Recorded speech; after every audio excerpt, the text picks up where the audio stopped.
আসসালামু আলাইকুম, শুভেচ্ছা, স্বাগতম। সম্মানিত দর্শক, আমাদের বাংলাদেশের সেনাবাহিনী গর্বিত সেনাবাহিনী, এদের নিয়ে একটা সংবাদ আর কি। সেনা ক্যাম্প পরিদর্শনে সেনাপ্রধান। পবিত্র ঈদ উল ফিতর উপলক্ষে সেনাবাহিনী প্রধান জেনারেল ওয়াকরুজ্জামান সম্মিলিত সামরিক হাসপাতাল সহ বিভিন্ন সেনা ক্যাম্প পরিদর্শন করেন। সোমবার বাংলাদেশ সেনাবাহিনীর ভেরিফাইড ফেসবুক পেজে দেওয়া এক পোস্টের মাধ্যমে এসব তথ্য জানা যায়।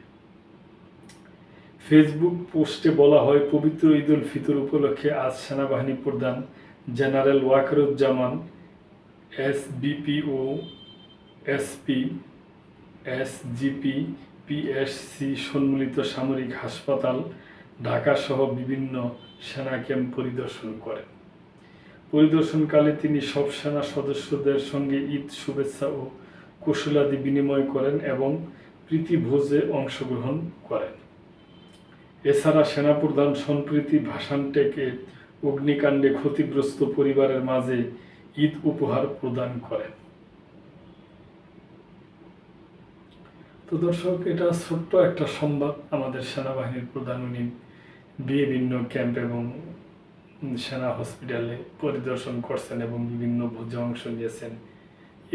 এই ব্যাপারে এই সংবাদটা ছিল, তো আপনাদের সাথে শেয়ার করলাম। আজকে এই পর্যন্তই। ভালো থাকবেন, সাবস্ক্রাইব করে চ্যানেলটির পাশেই থাকবেন। আল্লাহ হাফেজ।